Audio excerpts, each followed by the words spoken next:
Welcome back to NewsX. I'm Joshua Barnes and you're watching Focal Length, where we get you a briefing on topics from across the world. In this conversation, we will discuss the expanding role of BRICS and its impact on global order to the upcoming summit in South Africa. We'll explore how this bloc is reshaping international dynamics. We'll delve into the effects of economic sanctions and the growing debates over the need for alternative global institutions. We'll also examine whether Ukraine and Russia are moving closer to a truce, the impact of sanctions on Russia's energy exports, and how global focus on Ukraine and Gaza might be shifting attention away from the Indo-Pacific region. Joining us is Dr. Sergei Dvorianov, the Director of Communications for the BRICS Culture Media Forum, an organisation dedicated to fostering cultural collaboration among BRICS nations and beyond. Under his leadership, BCMF has expanded its reach to include representatives from diverse cultural backgrounds, including Islamic nations such as Saudi Arabia, the UAE, Egypt and Iran. Thank you, Dr. Sergei Dvorianov, for joining us. My first question to you is, what role do you think BRICS will play in the future of a new world order? Thank you so much for this smart question. And it's about strategic vision of the future of civilization. I'm a believer. That's why I always use some positive thinking. And I believe to the golden age of humanity. And for my opinion, we have no right now any other hope but only BRICS Alliance, International Alliance, because it's based on the dialogue of civilization. It's a different part of the world and different culture, different traditions. But all these countries, they united with a spiritual mission and their history to support justice, moral value, tradition value, and also support humanity as well, support each other. And for my opinion, the future of civilization not increase our greediness, but increase our responsibility. And golden age is the age of responsible political leaders. And we can see that such kind of experience and wisdom leaders like Shri Narendra Modi ji, Xi Jinping, Vladimir Putin, they are real national leaders. They take care about their nations, but at the same time, they can be in dialogue, in some cooperation to support future of all the planet. And we can see that in western part of the world right now destroyed. It's a lot of very symbolical things happened, and we can see that a big crisis is not economical crisis; it's a crisis of the thinking and the crisis of the moral value. That's why BRICS is not only economical alliance; it's basically not even a political alliance. It's basically is alliance of goodwill political leaders. Leading on from that, how do you think it helps BRICS' growth, with more members being added to the core grouping? First of all, we can see from the beginning, BRICS was only 4 countries, and then South Africa joined. And last year was very historical because during the chairmanship of BRICS Alliance, which was in Russian Federation, and during the global summit in Kazan, BRICS become so popular that even all other countries start to join to BRICS Alliance and request to be a part of such a beautiful, such a wonderful and very success international policy. But at the same time, we understand right now we should prepare some institutional framework regarding this alliance. Because, for example, if we are coming to the real existing alliance, intergovernment alliance, basically they have some, for example, United Nations. They have general secretary, they have staff responsibilities, they have a lot of structure. That's why I can see that we should come to some practical activity of the BRICS development. We're coming to the financial institution, banks. We're coming to the security. We're coming to the some agriculture policy, food security of the countries. We're coming to the environment. It's a lot of different fields which we should discuss and prepare some structure how we will achieve not only economical achievements but also some responsibility for all humanity. Incoming President Donald Trump has been vocal of his criticism of BRICS. Is BRICS a threat to the United States? Donald Trump, first of all, his background and life experience, he is not politician before. He was a businessman, and he has his mindset which related to the business achievement. He's very ambitious gentleman and very active, proactive gentleman. And we completely understand yet that he should follow to his mission to make America great again. But the question is coming, what is the real greatness of the country? Right now we can see that the style of life of America, when they change paper for gold and oil and gas, when they can cheat all other countries, this particular page of the history coming to the end. And Donald Trump also, he's smart and he understands that he cannot fight with reality. And reality right now, we can see that according to the statistic numbers, we can see that eastern part of the world is more powerful, more dynamically developing. And Donald Trump, of course, he understands this, and he should follow some line of the American politicians to tell that we will not allow it, we will ban, we will put sanction, we will do that or that. But at the same time, I completely believe that the future of humanity to select and to promote such kind of political leaders who will prepare the strategy of win-win situation.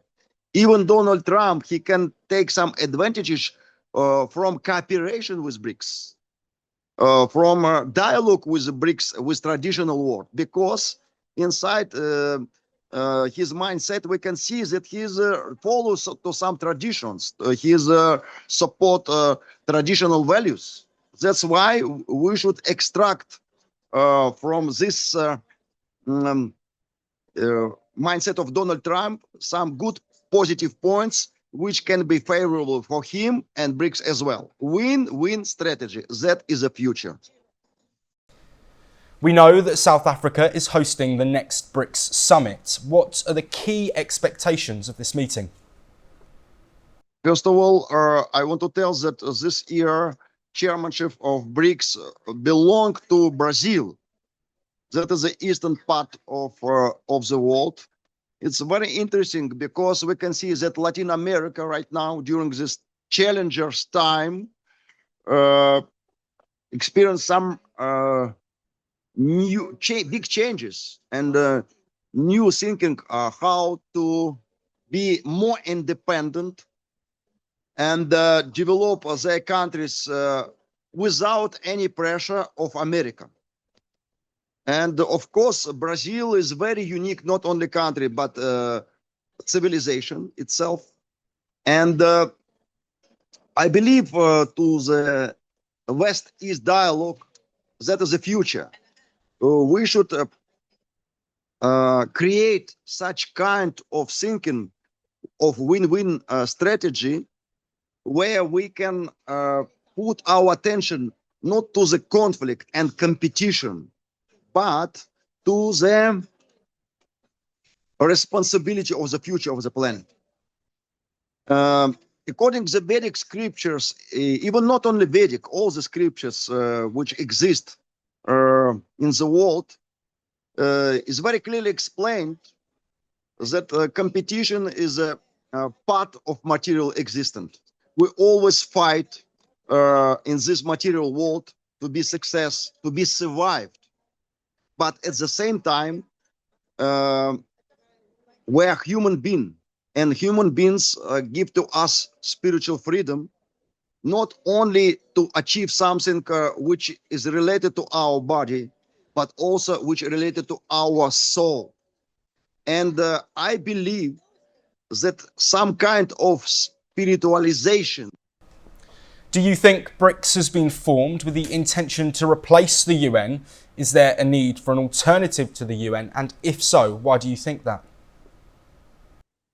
It's very good and a very sensitive question. And actually, that is a question which very painful for us, because such kind of crisis where General Secretary of United Nations what not allowed to come to some of the countries, for example, Israel, announced very openly that the General Secretary is not allowed to come to Israel.